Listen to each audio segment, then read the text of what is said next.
अच्छा ठीक है सर।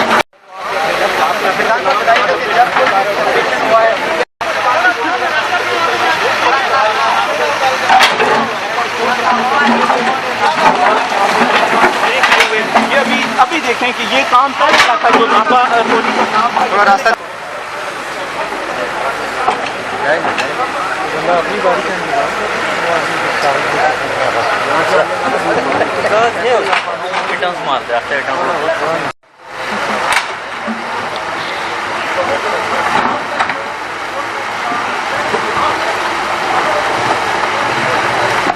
बिस्मिल्लाहिर्रहमानिर्रहीम। ज़िला इंतज़ामिया और कैंट बोर्ड और हाई एप्स जितने भी हैं उनकी मर्ज़ी और मंशा और कंसेंसस से और एबटाबाद के लोगों की जो है ना क्रिटिकल एक बहुत ज़्यादा क्राइंग डिमांड थी कि जी ऐसा कोई ऑपरेशन हो जिसमें जितने भी नालों के अंदर तजावज़ात हैं वो गिरें ताकि पानी जो है उसका लिए मैक्सिमम जो उसका पानी का चैनल है, वाटर चैनल है, वो खुले और लोगों के घरों में पानी ना जाए। मैं ये कहना चाहूँगा कि यार 1% लोग होते हैं जिनकी तरफ से थोड़ी बहुत इंक्रोचमेंट है, लेकिन उसका खमियाजा जो है वो 99% आबादी जो है भुगत रही होती है। इसीलिए ये ऑपरेशन स्टार्ट किया गया है। हमारी कोशिश होगी कि इंशाल्लाह मतलब जितने भी अदारे हैं, कैंट बोर्ड है, हम लोग हैं, पुलिस है, हम सब मिल के इसको इंशाल्लाह मंतकी अंजाम तक पहुँचाएँ। सर ये ऑपरेशन कब तक जारी रहेगा? ये जितने भी हमारे पास तैयार केस हैं, मैच्योर केस हैं, जिनको मतलब नोटिस वगैरह हो चुके हैं, जिनकी सारी लीगल फॉर्मेलिटीज़ पूरी हैं, कोई स्टे वगैरह नहीं है, उनको तो इंशाल्लाह हम कोशिश करेंगे कि कवर करें आज। और जिनका अभी तक कोई नोटिस नहीं हुआ, उन्होंने इंक्रोचमेंट की हुई है या कोई लीगल उसमें एम्बिग्विटी या कमी पेशी किसी फाइल में अभी पूरी नहीं हुई, तो आज ही हम उनको नोटिस करके 3 दिनों का नोटिस हम उन्हें करेंगे और फिर जब उनका टाइम पीरियड पूरा हो जाएगा, केस मैच्योर हो जाएगा, तो इंशाल्लाह उनको भी डिमोलिश करेंगे। कल एहतजाज किया गया था, उसमें मुज़ाकराती कमेटी एक आप लोगों ने बनाई थी, जिन्होंने एक कमेटी जो मुकामी लोग थे उनके साथ बनाई गई थी। ये लोगों का गिला है कि हमारे साथ मशावरत करके ऑपरेशन नहीं किया गया, इस बारे में क्या? देखें, ये मशावरतें बहुत सालों से हो रही हैं। अगर आप चाहते हैं कि एक और मशावरत हो तो बस फिर 2-4 साल और इंतज़ार करें और नुकसान करवाएं, उसके बाद फिर निकलें। आपको पता है कि मशावरतों का कोई हल निकल नहीं रहा। ठीक है, एक बंदे ने इंक्रोचमेंट की हुई है, वो वाजे है, उसको नोटिस मिले हुए हैं, बस दैट्स इट, तो यही मशावरत है। ठीक है जी। क्या कहना चाहते हैं यहाँ के लोग लॉयकीन जो है, उनका कहना है कि कंटोनमेंट वालों ने हमसे बारी में रिश्वत ली, हमसे पैसे लिए, हमें कोई एनओसी नहीं दी गई, इसलिए हमारी दीवारें भी तोड़ रही है। क्या कहना चाहते हैं? देखें, इदारे जो होते हैं वो स्पेकुलेशंस पे काम नहीं करते, वो फैक्ट्स की बुनियाद पे जो है हरकत में आती हैं। और जैसा कि आपने देखा कि एक बड़ी अनप्रेसिडेंटेड सी रेन स्पेल रही है 12 तारीख को, और ये जो आपको ऑपरेशंस उसके बाद दिखेंगे, ये इन्हीं की डिमांड में से एक डिमांड थी। मैं कल एहतजाज का मैं खुद मौजूद था, उनकी सारी रिजर्वेशन मैंने खुद रिकॉर्ड की थी, तो उनमें इन्हीं का सबसे बड़ा मुतालबा था कि इंक्रोचमेंट के ख़िलाफ़ कुछ किया जाए। तो उसमें जो है डिस्ट्रिक्ट लेवल पे, कैंट लेवल पे और आपके जो अपने रिप्रेजेंटेटिव्स है प्रोविंशियल हैं या और नेशनल असेंबली के, एक हायर पावर मीटिंग हुई थी कल, जिसमें सारे ये ऑफिसर्स मौजूद थे। तो इस पे जो है सारे हमारे साथ ही हैं इस सेक्शन में, तो उसी की जो है आप कहें कि एक रिज़ल्ट है ये एक प्रैक्टिकल आपके सामने जो है एक वर्किंग है डिपार्टमेंट की। तो इसमें स्पेकुलेशंस पे अगर डिपार्टमेंट्स काम करते तो फिर तो उसका कोई अमली नतीजा नहीं निकलता। सर जो स्टे लिए गए हैं उनके खिलाफ आप कोर्ट जाएंगे? देखें, कुछ हम साथ साथ ये आइडेंटिफाई कर रहे हैं कि कौन सी प्रॉपर्टी पे स्टे है। अगर वो स्टे एक्टिव है तो हम उसको बिल्कुल भी नहीं छेड़ रहे, वी ऑनर कोर्ट के डिसीजंस को हम ऑनर करते हैं, स्टेज को हम ऑनर करते हैं। लेकिन एट द सेम टाइम हमें ये भी आइडेंटिफाई करना पड़ेगा कि कौन से लोग कोर्ट का नाजायज़ सहारा लेके वो इंक्रोचमेंट से बचना चाहते हैं कि उनकी प्रॉपर्टीज़ बच जाएं और वो इस चीज़ में ना आए, जो कि हम होने नहीं देंगे।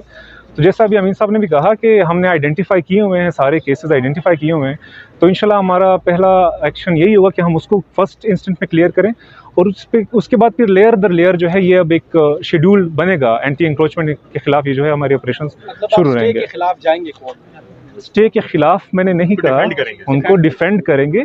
लेकिन ऐसे लोग जो कि कोर्ट का गलत सहारा लेते हैं, जिनके पास कोई ओरिजिनल डॉक्यूमेंटेशंस नहीं होती, हमारे पास लीगल टीम्स भी साथ में हैं, वो हमें अपना इनपुट देती हैं, हम लोगों का भी सुनते हैं जब वो अपने कागजात लाते हैं।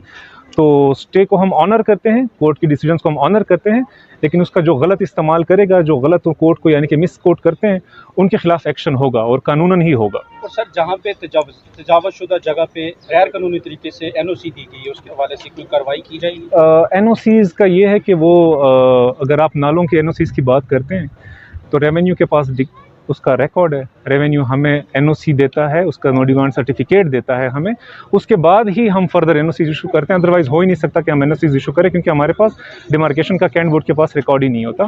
तो एक म्यूचुअल कंसेंसस से ही होगा जो भी होगा इसके बाद, और मेजॉरिटी के बेटरमेंट को नज़र में रखते हुए ही होगा, ना कि जिस तरह इन्होंने बात की कि 1% लोग हैं जिन्होंने ये किया हुआ है, लेकिन खमियाजा जो है वो 99% पर भुगत रहे, जो कि हम होने नहीं देंगे इंशाल्लाह। Thank you sir.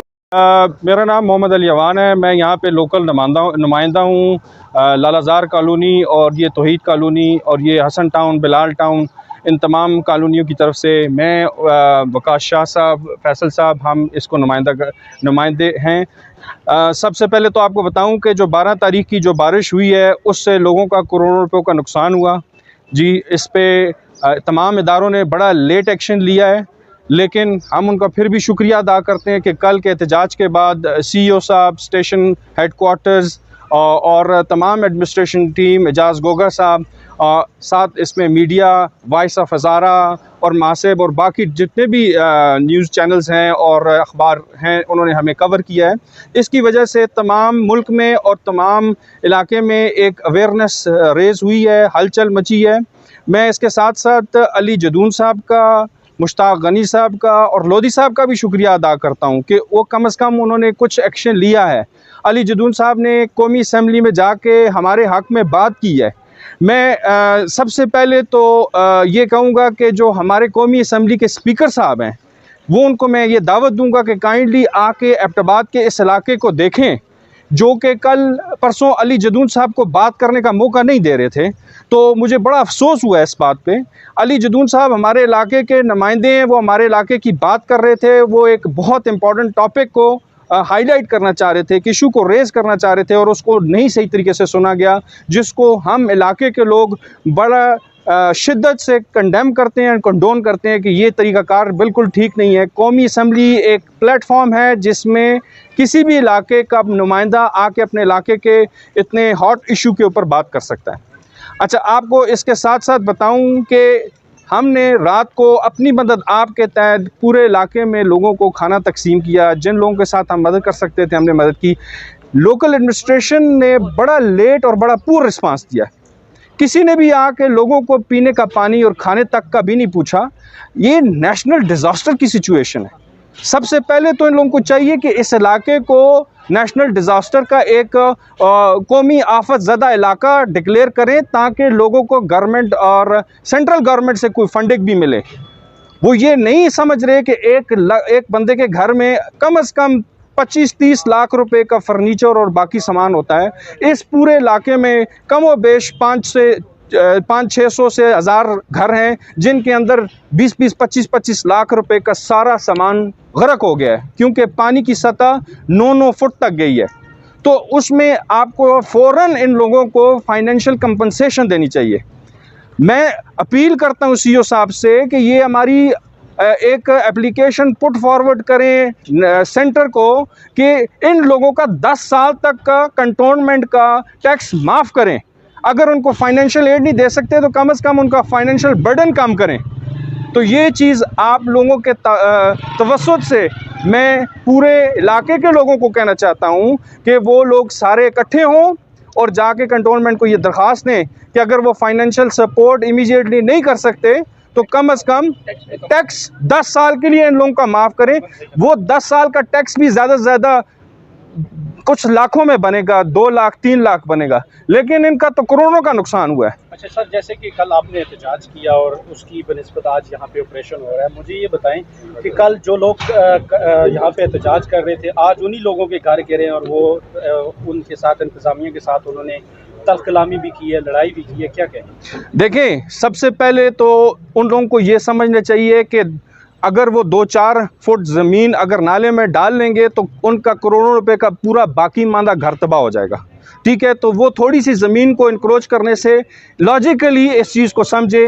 हमारा उनके साथ भी हम फील करते हैं, क्योंकि ये सारा एक हमारे पूरे माशरे का एक अलमिया है कि थोड़ी सी जगह हम बवक्ती तौर पे डाल लेते हैं, बाद में उसका लॉन्ग टर्म इफेक्ट नहीं देखते। तो मेरा उनको सिर्फ यही मैसेज है कि भाई, अगर 2 फुट पीछे जाने से तुम्हारा पूरा घर बचता है तो पीछे चले जाओ, कम से कम आपका बाकी पूरा सरमाया तो बचेगा।